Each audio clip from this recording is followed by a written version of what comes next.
Hi friends, Aju welding ലൈഫിൻ്റെ പുതിയ വീഡിയോയിലേക്ക് എല്ലാവർക്കും സ്വാഗതം. ഇന്ന് ഞാൻ വന്നിട്ടുള്ളത് എന്തിനാണെന്ന് വെച്ചാൽ നമ്മളെ വീഡിയോക്ക് താഴെ ഒരുപാട് കമൻറ്റുകൾ വരുന്നുണ്ട്. അതിലൊരു കമൻറ്റാണ്, മാസങ്ങളായി സബ്സിഡി കൊടുക്കാൻ ഫണ്ടില്ല എന്നാണല്ലോ KSEB പറയുന്നത്. ഒരു സോളാർ പാനൽ സ്ഥാപിച്ച ഒരു വ്യക്തിക്ക് ഒരിക്കലും സബ്സിഡി ഇതുവരെ കിട്ടാതെ നിന്നിട്ടില്ല. ഇനി കിട്ടാതിരിക്കണമെന്നുണ്ടെങ്കിൽ അതിന് പല കാരണങ്ങളും ഉണ്ടാവും.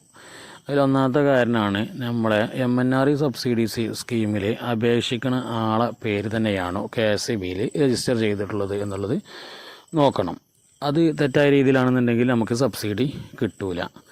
രണ്ടാമത്തെ കാരണം എന്താ വെച്ചാൽ നമ്മൾ കറക്റ്റായിട്ടുള്ള പേപ്പർ വർക്കും കാര്യങ്ങളും നമ്മൾ സബ്മിറ്റ് ചെയ്യാത്തതുകൊണ്ടും നമുക്ക് സബ്സിഡി കറക്റ്റായിട്ട് നമ്മുടെ അക്കൗണ്ടിലേക്ക് എത്തൂല.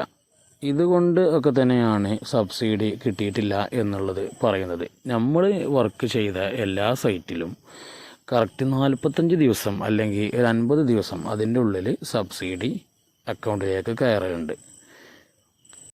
അപ്പോൾ നമ്മൾ ഈ കാര്യങ്ങളൊക്കെ കറക്റ്റായിട്ട് ശ്രദ്ധിക്കണം. അടുത്തൊരു കമൻറ്റാണ്, MNRE സബ്സിഡി സ്കീമിൽ അപേക്ഷിക്കാൻ എന്തൊക്കെ രേഖകളാണ് വേണ്ടത് എന്നുള്ളത്.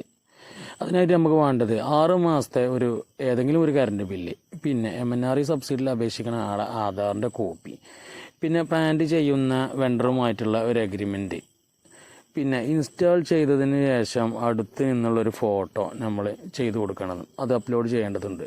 പിന്നെ ക്യാൻസൽഡ് ആയിട്ടുള്ള ഒരു ചെക്ക് ലീഫ്, അതൊക്കെയാണ് നമ്മൾ MNRE സബ്സിഡി സ്കീമിൽ അപേക്ഷിക്കാൻ വേണ്ട രേഖകൾ. അപ്പോൾ ഈ കാര്യങ്ങൾ പ്രത്യേകം ശ്രദ്ധിക്കുക.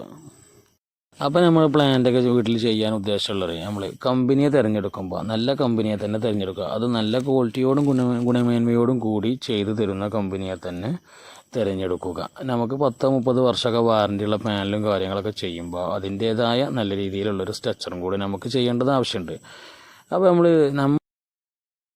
അപ്പോൾ നിങ്ങൾക്ക് കാണാൻ വേണ്ടി നമ്മൾ കോഴിക്കോട് കൊയിലാണ്ടിയിൽ 5 കിലോവാട്ട് സോളാർ പാനൽ സ്ഥാപിക്കുന്നതിൻ്റെ ഒരു ചെറിയ വീഡിയോ ആണ് നിങ്ങൾക്ക് ഞാൻ കാണിച്ചു തരുന്നത്. ഇവിടെ നമ്മൾ എടുത്തിട്ടുള്ള എല്ലാ പൈപ്പുകളും ടാറ്റ GI പൈപ്പുകളാണ്. ടാറ്റ GI പൈപ്പുകൾ എടുത്തിട്ട് അത് അപ്പോക്സി പെയിൻ്റ് അടിച്ചിട്ടാണ് നമ്മൾ ഓരോ സ്ട്രക്ചറിലും ഫിറ്റ് ചെയ്യുന്നത്. നിങ്ങൾക്ക് ഈ വീഡിയോയിൽ കാണാൻ പറ്റും. ഈ ഒരു ഏരിയയിലാണ് നമ്മൾ 5 കിലോവാട്ട് പ്ലാന്റ് വെക്കാൻ ഉദ്ദേശിച്ചിട്ടുള്ളത്.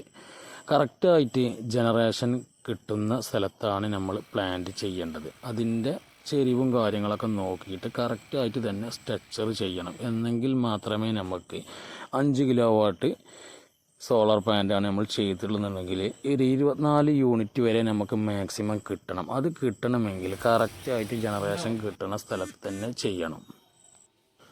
അപ്പോൾ നമ്മൾ സ്ട്രക്ചർ ചെയ്യുമ്പോൾ നമ്മൾ പ്രത്യേകം ശ്രദ്ധിക്കണം ഈ പറഞ്ഞ കാര്യങ്ങളൊക്കെ.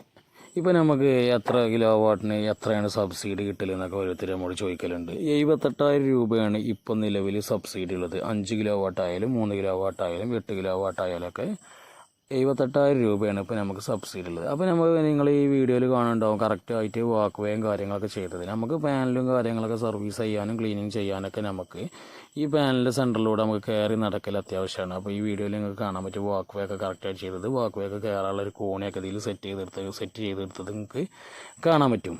അതേപോലെ തന്നെ അപ്പോൾ ഇതേപോലെ ഒരു സ്റ്റെയറും കൂടെ ചെയ്തെടുക്കുകയാണെന്നുണ്ടെങ്കിൽ വീട്ടിലുള്ള ഏതൊരാൾക്കും മുകളിൽ കയറി വന്ന് പാനൽ സർവീസോ കാര്യങ്ങളൊക്കെ കറക്റ്റായിട്ട് ചെയ്യാൻ പറ്റും. ഇനി അഥവാ നിങ്ങൾക്ക് നിങ്ങളുടെ വീടുകളിൽ പ്ലാന്റുകൾ ചെയ്യണമെന്നുണ്ടെങ്കിൽ കൂടുതൽ വിവരങ്ങൾ അറിയാനായി ഞാൻ മുകളിൽ നമ്പർ കൊടുക്കുന്നുണ്ട്.